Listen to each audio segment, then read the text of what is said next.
What we're going to talk about today is what you're hearing about in the news, but from a small business perspective. You might read the news and hear about Caesar's Palace being hacked or MGM and paying $44 million and think, it's not me, I'm a small business owner. Can't happen to me. Well, the truth is it's happening a lot to small business owners out there because it's just not reported. It's not big news if you didn't pay $1 million or $44 million ransom. So what I'm going to tell you today is a little bit about hackers, a little bit about how they're attacking us. I'm even going to end with a phishing exercise to teach you what you don't know about cybersecurity. And we're going to go through that together. So my background, I've been doing cybersecurity for about 30 years. I started before there was a World Wide Web. Imagine that. There was no www. Yeah, I am old. It's easily identified, right? This is not news. But I've seen it, and I've studied the attacks. I've read the Verizon data breach report, and they just did a longitudinal study. 2008, there were a lot of breaches, and they compared it to 2022. Guess what? Nothing's changed. It's the same kinds of attacks, social engineering, weak passwords. It just happens to be more sophisticated. I did a security incident response last week where someone had typed in their username and password in an invoice PDF, not realizing it was not sent by the finance person at the other company. It not only stole those 2 bits of information, it also stole her email session cookie, which is your multi-factor authentication token that allows you to get to your email. So they logged in around MFA. They breached something called multi-factor. We'll talk about that a little bit. So this is real stuff. It's going to impact all of you. The good news is it's like Ben Franklin said once, an ounce of prevention, meaning few little things that you can do within your business, is worth a pound of cure, which could be paying a ransom or being down for days and having reputational damages. So cyber literacy is what I'm talking about. I think I might just take this out and walk around because I don't like to stand still. All right. We'll start with who's attacking us and what their methods are. We'll talk a little bit more about, what you should be putting into your cyber program. As Liz said, there's a risk assessment, risk review that is funded by the CARES Act funding that you can sign up for, which is a free high-level risk discussion with some of the cybersecurity professionals in the state, including from my company. We'll do 2 training exercises, briefly touch on password managers and save more time for a phishing attack review. You're all going to be tested. We're going to see what the collective audience thinks. And then there's a call to action, really do a few little things to save some big trouble down the road. So who's attacking us? There are different kinds of hackers. You may have heard about script kiddies. You might have seen the movie in 1980 with the kids in the basement hacking into steal the space shuttle plans, things like that. They're not really interested in doing damage. They're just interested in getting into things and causing mischief. Organized crime, if you notice there's a little bubble beside it, 55%, that's the growth in attacks by organized crime. They've realized it's a lot easier to make money on the internet and hide your tracks than it is to steal a Brinks truck and hide that. It's not as easy. So they're making a lot of money. They're not doing it themselves, though. They're hiring other hackers to hack for them, and then they're indentured to them. Nation states. This is something that I don't want to talk about the state of the world right now, what's going on in Israel and Gaza, but there's a lot of attacks that are being floating around the internet from different nation states right now in response to that. You can be sure of it. So I've seen an increase in attacks. I'm sure others can talk about that too. Hacktivists. They have a political agenda. They might have a hacktivist agenda. They might be hacking a logging company for logging old growth or a fishing company for harvesting fish from the ocean. They have a purpose behind them, but they're trying to make a point. And then finally, insiders. Insiders aren't always malicious. They can be accidental. They might leave a database open. They might do something malicious, in fact, and sell some IP to another company for personal gain. So there's lots of different threats of who's attacking us and who could be behind a breach in your company. You need to know what they are and really know what kind of data you have, because different hackers will go after different things. These guys aren't after money. They are. These are intellectual property. They want to make a point, and they're just making mistakes many times. So what are they doing when they're attacking us? They're trying to deploy what's called malware. Malicious software is what malware is. It's the combination of those two words. And there's many types. There's ransomware, there's business email compromise, not really malware in and of itself. It's a social engineering attack to steal your credentials to log into your email and then target those people or steal data out of your email. Remote access Trojans just grant people remote access to your computer or your company's computer or your company network to then troll around looking for really good information like health records or non-public personal information that can be sold on the dark web, financial credit card information, and wire fraud. I have been a part of many researches or forensic investigations into $100,000 went to the wrong person. Where did it go? How did this happen? $50,000 went the wrong way. How does this happen? It happens because someone breaks into an email address, monitors it, waits for the perfect moment, and says, our bank's under audit, change the direction of your wire to this account, and no one knows because they've hidden the communications.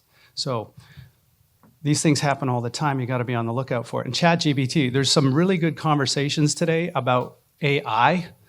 AI is not all bad, but there is bad there. You need to know what it is. There's some benefits. I use it in my job to help with blog articles and drafting communications. But there's a lot of ways hackers are using it for ill, and there'll be some people talking today about that. So why is cybercrime important to you? You hear about MGM, you hear about others in the news. Who do you think is attacked most often? By a raise of hand, do you think it's the corporations of the world that are successfully attacked, say 1,000 people or larger companies? Raise your hand if you think that's who is successfully attacked more often, most often. Okay, none of you. How about small businesses? Do you think they're attacked most often successfully? You're absolutely right. Here's a trend over the last 10 years. It started off in 2012 with 18% of SMBs being attacked because, big business wasn't all together back then. They were being attacked a lot and sometimes successfully. But it's grown over time. And you could argue that it might be 65% or 58%. It's a lot. And you need to do some simple things to protect yourself from that. Put in another way, companies, and this is based on Verizon's data breach report, they collect all the breach data they can and do an analysis on it. And their data says companies with less than 10 employees or more than 100 are less likely to be attacked than those with 11 to 100 employees, which many SMBs fall into the right. But let's ask a question. Why is that? What is it about SMBs, do you think, and by anybody want to throw out an answer to this, please do. What is it about a small to medium-sized business that makes them an appealing target for hackers? Anybody? Yes, sir. We wear a lot of hats, not necessarily. So a lot of hats, your marketing, sales, production, HR. Cybersecurity might not be one of those hats, or very often, right? Good answer, absolutely true. Yes, sir? Playing onto that, you might not have a department that's looking after it, and you're moving very quickly, and usually that's in a position of growth, and you're just getting stuff done, like filling out an invoice and auto-populating a line. Busy, yeah. Yeah, and to paraphrase, you are wearing many hats, like he said, but there was something else in there that you said I think was absolutely right. Pardon me? Auto-populating? Auto-populating things. You're busy doing your job, and you don't have time to focus. You said expertise. That's what it was. A lot of small businesses don't have the cybersecurity expertise to help them make good decisions. The decisions you need to make, I'll give you a little secret tip. Very simple things. This is not rocket science, what we do. Turning on multi-factor on your email, if you did nothing else today, if that's not on, turn that on. It does save you from a lot of problems, but you don't necessarily know that. I use the analogy of the emperor with no clothes on. He's walking around town naked and people are not telling him, hey, you're exposed. What are you doing? That's what cybersecurity is to so many of us. We don't realize when we're online how exposed we are. We share all this data on social media. We type in our passwords that are the same on all these different websites, and it's exposing us to a potential problem. All right, so lack of time and budget and expertise. Great answers, you got some of those. No dedicated resources. Some of the things that you're not doing is teaching your own staff how to spot and avoid phishing attacks, why password hygiene matters. It's not complicated to teach them, but you're not doing it. And guess what? The school systems aren't doing it for our students either. You can graduate from MIT, Harvard, or any other secondary education and have zero cybersecurity literacy. I mean, I think that's a problem. And if you think it's a problem, tell your politician that we got to get the schools on board with cyber education. Cyber literacy is like computer literacy. It's just nobody teaches it right. And a risk assessment. As Liz has a program, you should talk to her today about signing up for a free risk review where we talk to you about your business and ask you some pertinent questions about simple changes you can make to help you be more cyber resilient to today's theme. All right. Would have been helpful for me to start my timer. Okay. So when you're building a program, this is kind of the whole synopsis in a single picture. Take a picture of this or grab the slides if they're reviewed later. But there are three main pillars to a cybersecurity program for any company. Policies and process. You want to always start with a risk assessment. If you don't have a risk assessment, and you don't know what number 1 risk, number 2, number 3 through 38 is, how are you going to spend your time and money on the right things? Right? It bubbles up the most critical risks. Sometimes they're the easiest risks to solve. So start with a risk assessment. Cyber governance policies, patch and incident management. Like some simple things in computers is you got to keep them up to date. Your phone, your computer needs to be patched. It's a computer. Your phone is a computer. It can be hacked. People. You need to train and test your people on the things we'll talk about today. Run phishing tests. But not all phishing tests are the same, and we'll show you that. Technology, you want to have certain things in place, like multi-factor or two-factor authentication. A password manager is the lesser of all evils in terms of keeping all your passwords long, unique, and strong. If you don't have a data privacy policy on your website, you need one. It's a compliance obligation. Cyber insurance requires it. And then finally, cyber insurance is just what it is. You need to have that. I had an accident. I need to get help recovering so my business survives and is there to help you. But today, cyber insurance requires you to do some of these other things. It says you have to phish test. You have to train. You need to have assessment and governance policies. You can't just sign up for cyber insurance and wash your hands of cybersecurity. That's not how it works. That's how it was for 10 years and why premiums have doubled and tripled in the last few years because of all the claims. But now they're getting smart. They're saying, hey, if you drive 100 miles an hour, we're not going to cover your car accident. It's a mistake. So 2 skills. We're going to do a quick, I think I have time. Yeah, I think we're good. 90% of breaches, this is a statistic I want you to drill into your minds. 90% of breaches are tied to a human making a mistake. In other words, on this slide, you can do everything right and still people can lead to a problem if you don't train them on how to not make mistakes. Passwords is one area of concern that we'll talk about in a moment, and the others is phishing. How many here have a pretty good understanding of phish testing today? Raise your hand if you think, I can spot just about every phishing test out there. Some 10%. But how many think they can get it many times out of, if you got 10 phishing attacks, you'd spot 5? Okay, most of you. We're going to create a perfect, crystal clear picture of the 7 components of an email that could have an attack in it, so you can understand exactly when you're under attack, and with confidence, efficiency, and most importantly, security, delete that message and move on with your day. You won't have to have this anxiety in your belly and send it to IT. Is this an attack? I'm not sure, but it doesn't feel right. I don't know what I'm doing. I'm not sure what I'm doing, and I don't want to make a mistake. We don't want that anxiety, because that anxiety tells me you don't know enough to be confident doing your email. That's a problem. So if you can do the things we're talking about today with your staff, you're going to make them more confident, secure, and efficient. It's an efficiency boost as well. Okay, moving on. How many have 9-character passwords that are complex and you're asked change it every 90 days? Anybody out there doing that still? Okay, it's bad advice. You want to know why? People make cheats to accommodate, oh, it's April and I've got to change my password. Okay, password-April or password-0423. And then when August rolls around, it's password-0 823. They have a method, a mnemonic. But when a hacker sees the mnemonic or sees the password, they're like, I know exactly what you're doing, so let me try. It's December. Okay, let me try 1223. Guess what? I'm in. Beautiful. Love it. And then they'll take that password from LinkedIn breach in 2012 or Dropbox or Yahoo or any of these. I'll show you in a moment, but there's 12.5 billion passwords that we know about floating around the internet in some of these websites.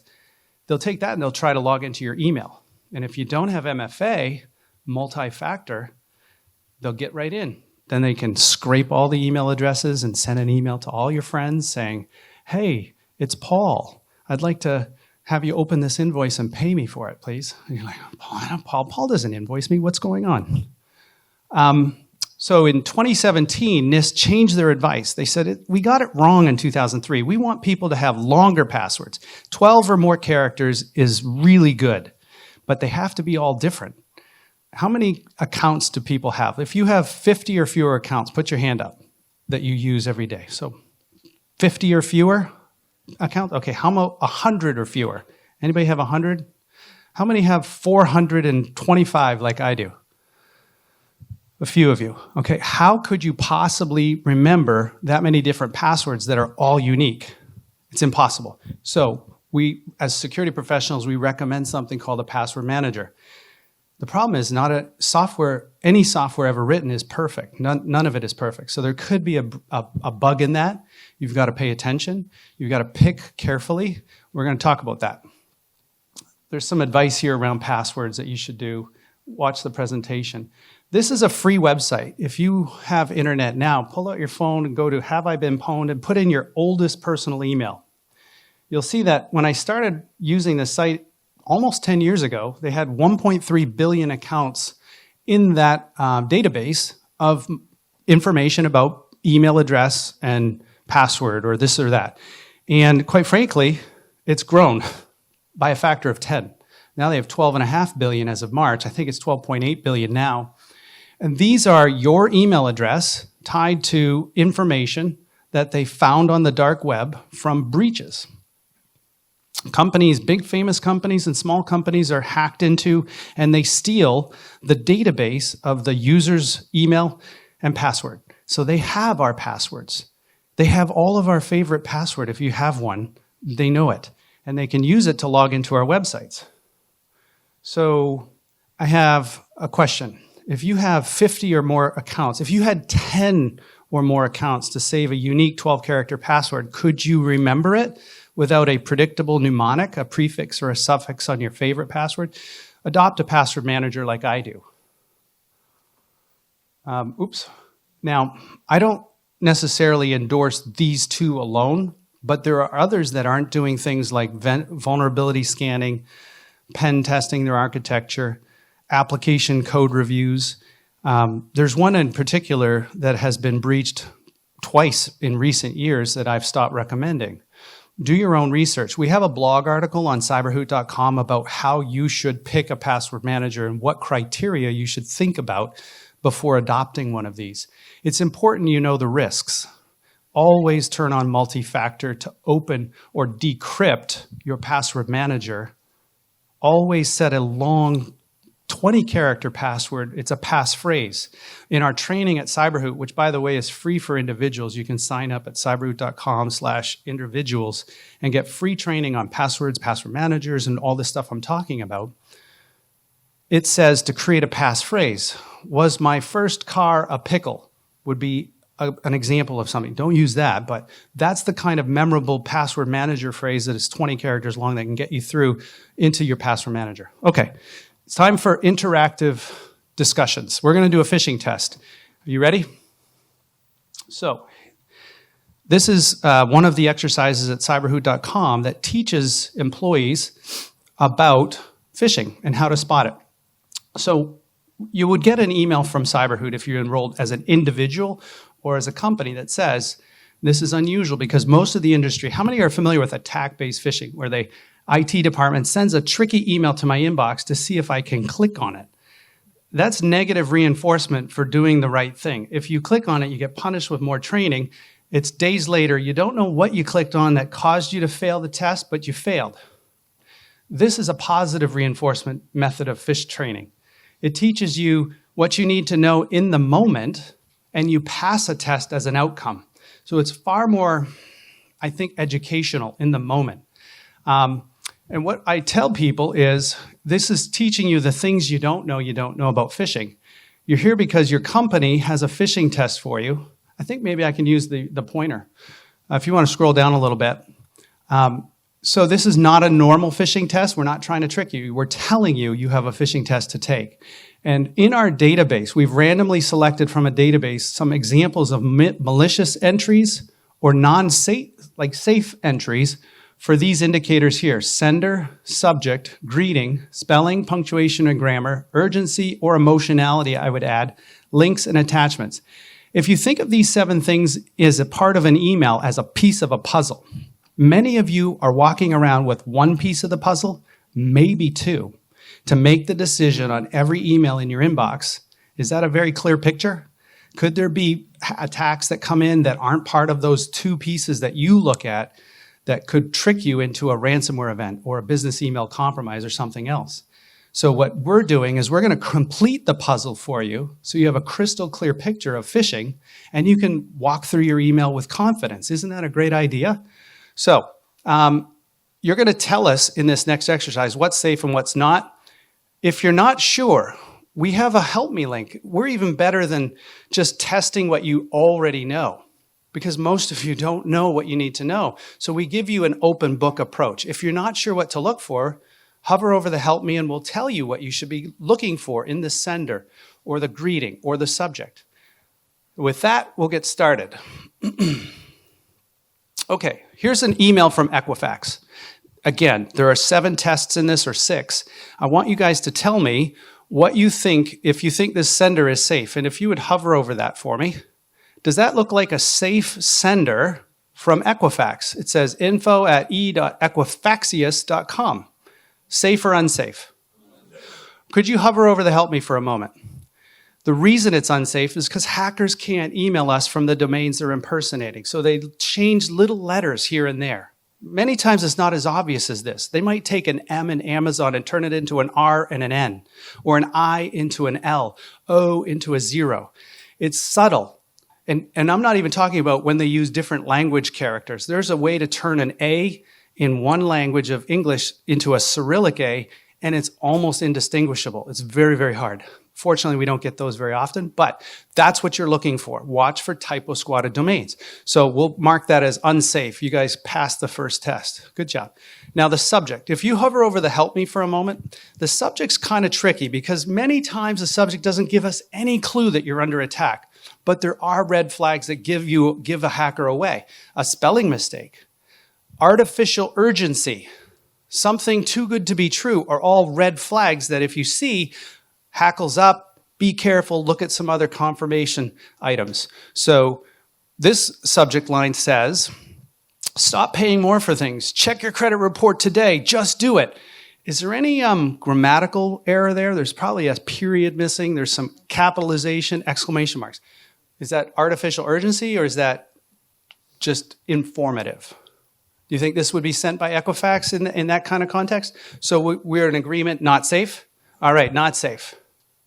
Next, it will forward to the sender. Scroll down a little bit more. Or the greeting, rather, sorry. So here is a greeting. It says, Dear user, we know we have your credit report. We know everything about you, but we don't know your name. So we're going to say, Dear user. Safe or unsafe? Unsafe. All right, good. You guys are getting this very easily. Next is spelling, punctuation, grammar. Now, this one here, as an artificial intelligence comes to power, we're not going to see many grammatical and spelling mistakes because anybody in any language can convert their phishing attack into perfect Chinese, Swahili, English, French, whatever they want. So this might go away. But if you do find spelling, punctuation, and grammar mistakes, it's an indicator you're under attack. Okay, so what is this? This one says, regularly check your credit reports can be a great way. Okay, we know that's not good. So that's a dead giveaway. It's poor grammar, poor spelling. Let's say no.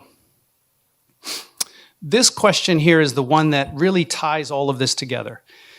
Hackers always use or often use emotionality, urgency, a fear of missing out, because they know people make more mistakes when they're rushed, when they have an engagement, an emotional attachment to a topic, or their fear of missing out on something really good. So if you hover over the, help me on this one, we basically explain to all of your users at your small business that hackers know what social psychologists have proven. People make more mistakes when they're rushed, when they have a fear of missing out, those kinds of things. So if you ever get an email like that, see what it says? It says, stop, pause, take a deep breath. Ask yourself, does this make any sense? Would Paul be emailing me an invoice? He's in technology, right? He's not in finance for that. Okay, so with my Equifax account, you receive multiple free Equifax credit reports each year. It's free. Simply visit my Equifax credit report to get started. Okay, so the question was, does that appear common, informative, or urgent, emotionally charged? What do you guys want to answer? It looks salesy, right? Is it urgent? Is it emotionally charged? Dangerous? So what do you think? Safe or unsafe? How many say safe? How many say, let's start with unsafe. How many say unsafe? Good number of you, about 40. Okay, how many say it's safe? Give them the parameters of what we talked. Quite a few of you say it's safe. Okay, so there's more saying it's unsafe. Let's say no. And then hover over that link for me. And it says Equifax again, so we know it's not safe. Let's check, let's submit. I think that submit, see how we did. Technology, okay, scroll up. We got one wrong, the urgency on that item there, and scroll up some more. The good news is you passed, okay? We passed. So take a step back for all you business owners out there and ask yourself, what did we just accomplish as a business owner? First of all, we didn't pit your employee against IT for sending tricky emails that I don't know how to respond to, and I click on and then I'm punished with more video training. I actually learned something about the different pieces of that phishing puzzle so that I can work through my email in a more efficient, secure fashion. That's a win for everyone. That means that the employee looks at IT and says, thank you, IT, for teaching me what no one else has ever taught me. That's number one. Number two, traditional attack phishing gives you a number of 5, 6, 10% of your employees failed the test and had to take more training. But 90 to 95%, we really don't know what they did. Is that a number that you're comfortable making decisions about the preparedness of your company on? A 95% unknown confidence? That's a pretty big problem. With this test, you can look at the dashboard, not now, but you can look at your dashboard and see 100% of my employees have taken and passed the phishing test. That's a much better metric, I would say, as a business owner to make decisions about. Thirdly, this is easy to do. There's no setup for this. It's fully automated to deliver to your employees. So you can do a test like this and have it just work. The alternative is you have to write all kinds of rules in your email systems and your spam filters to bypass the blocks that are in place to prevent hackers from doing it. And that breaks. It's time consuming, so difficult that many companies don't do it. The reason I'm bringing all this up is it's an easy thing that you as a business owner can sign up for to do for your employees and teach them the skills they need for cyber literacy. Okay, if you want to go back to the presentation. Thank you. So the call to action. With 90% of breaches tied to human error, let me check my time. Okay, good. You need to teach your employees about strong password hygiene. That can be done through video trainings, tutorials, conversations, adopting a password manager. Okay, that is a necessary evil. Set up properly, it's the least risky of things that you can be doing. And by the way, I've taught password managers to my mom. She's 80 years old. She had a book, no kidding, this thick, with page after page scratched out. And I'm like, she moved recently, and I'm like, where's your account to get into your email? Well, it's on one of these pages. It took 20 minutes just to find the username and password. She was writing them down and scratching them out and writing them down, scratching them out. I got her in a password manager, and when she knows to click the button that says email on her browser, takes her there. The password manager says, yes, you're at your email provider, so it fills in her username and password, and she clicks go. She's like, oh my God, this is great. She was loving it. And if she clicks an email in there that takes her to her bank that's a phishing attack, the password manager sits there and goes, I'm not at your bank. I'm not going to give you anything, right? It helps protect against phishing attacks too. All right, train employees on topics of cybersecurity. Test them with phishing simulations. Monitor your dark web for exposed accounts.